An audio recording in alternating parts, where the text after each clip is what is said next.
The night had already swallowed the last traces of daylight when Emily Carver realized she had made the worst decision of her life.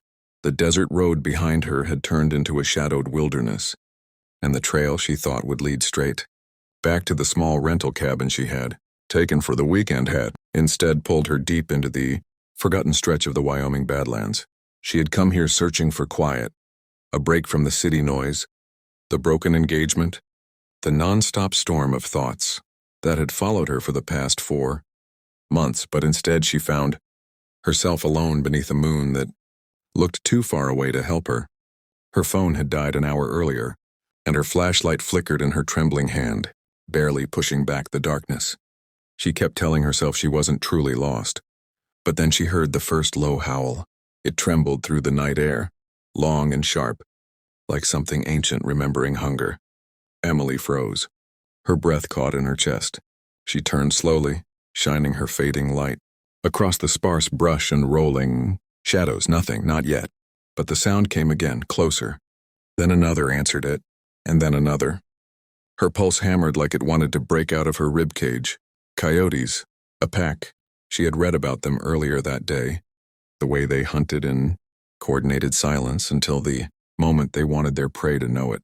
Wasn't alone anymore. She backed up slowly, her boots crunching softly against the sand and dried sage. The breeze carried the scent of dust and pine and something else, the musky, unmistakable smell of predators. Her flashlight blinked once, then died completely. Darkness rushed in. She swallowed a cry. She could hear them now, the soft patter of paws moving through the brush, circling, calculating.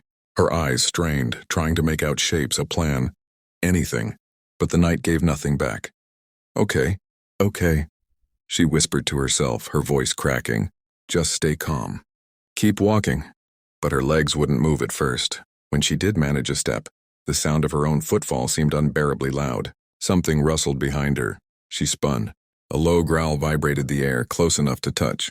That was the moment she ran. She didn't know where she was going, only that she needed distance. A miracle, something.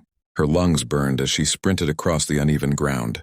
The coyotes burst from the brush with snarls that sliced through the darkness. Emily stumbled but forced herself forward, tripping over rocks she couldn't see. Tears blurred her vision. She screamed for help even though she knew no one would hear her. But somebody did. A deep voice cut through the night, steady and commanding, like a force that didn't belong to the desert at all. "Hey!"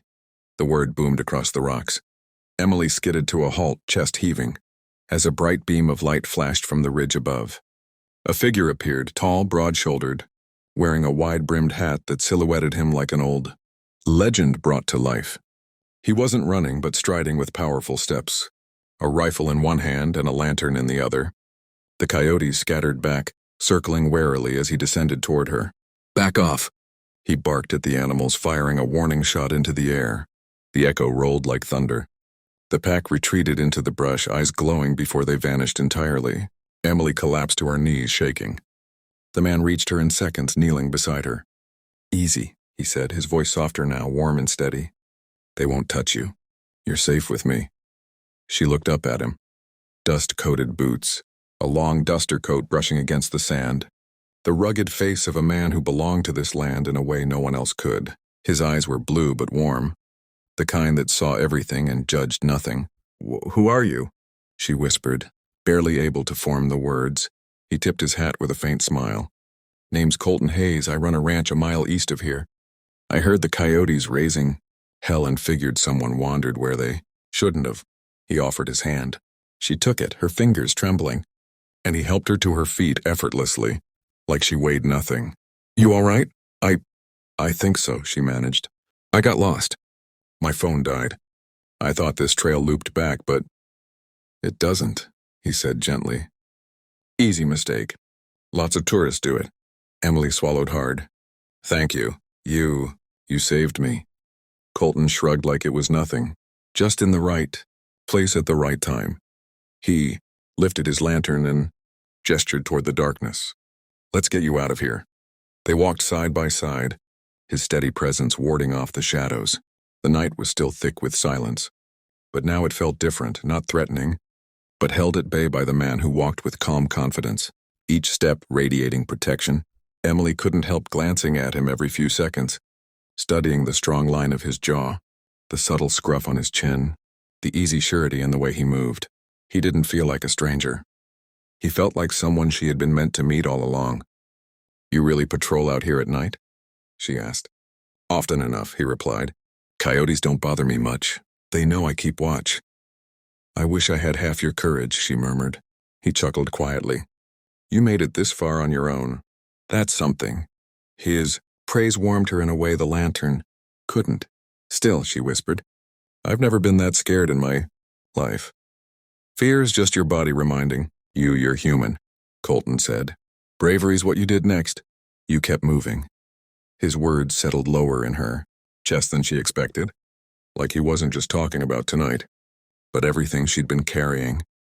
They continued on, his lantern lighting the path, until the faint outline of a wooden fence came into view. Beyond it, a warm golden glow flickered from the windows of a farmhouse standing tall against the darkness. "This your place?" she asked. "Yep," he answered. "Ranch house. You're welcome to rest inside a while, get warm." "Get your bearings." Emily hesitated, not because she didn't trust him, but because she trusted him too quickly. Are you sure?" "Ma'am," he said with a soft smile. "I'm not about to leave you out here shaken and cold. You're safe with me. I promised that, didn't I?" Her heart fluttered at the sincerity in his voice. He opened the gate for her, and together they walked up the gravel path. The dogs on the porch wagged their tails but didn't bark, like they already knew she belonged there. Inside the house, the warmth wrapped around her instantly. A fire crackled in the stone fireplace, casting amber light across the wooden floorboards. Colton set aside his rifle, poured her a glass of water, and handed it to her with gentle steadiness. "Sit," he said. "Catch your breath." She did, sinking into a large, worn leather couch that felt safer than anything she'd touched all year. "Why were you out there alone?" he asked, pulling up a chair across from her. Emily stared into her glass. "I came here to get away," she admitted. "From everything. I thought nature would help me clear my head. But I guess I wasn't thinking straight." Colton nodded slowly. "Sometimes running away from things just makes you run into yourself." She looked up, startled. He gave a humble shrug. "My mom used to say that. Smart woman. Smarter than me, that's for sure." Emily smiled for the first time that night. For a moment, they simply looked at each other, the kind of quiet that isn't empty but full of meaning. "Thank you again," she said softly. "I don't know what would have happened if you hadn't shown up." "Doesn't matter," he replied. "I did." "Why?" she asked. "You didn't know me." His eyes held hers with surprising intensity. "Didn't have to. You were in trouble, and someone needed to make sure you got out of it." She exhaled shakily. "I feel like I've been in trouble for a while now." Colton leaned forward, elbows resting on his knees. "Then you might be needing someone to walk you back to the road. For a bit." He paused, then added, "Doesn't have to be forever. Just until you're steady again." Emily's throat tightened. She didn't know how, but this cowboy she'd met in the darkest moment of her life could already see straight through her. "I don't want to be a burden," she whispered. "You ain't," he replied instantly. "Some people just need a place to breathe." That was when she realized.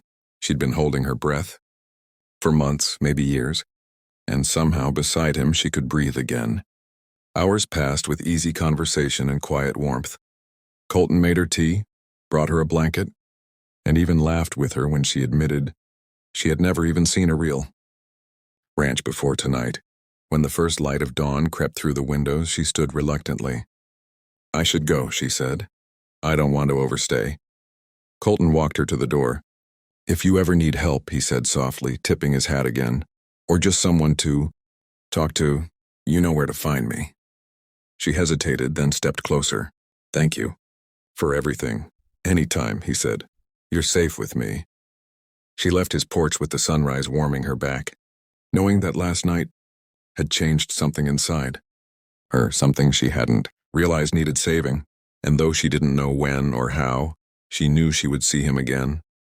Because sometimes, in the darkest hours, a stranger appears not just to protect you, but to become the beginning of a story you never expected to write. And for anyone listening to this story, If you want more powerful, emotional stories just like this, make sure to subscribe to the channel, hit the like button, and turn on the notifications. Your support keeps these stories coming, and you won't want to miss what happens next.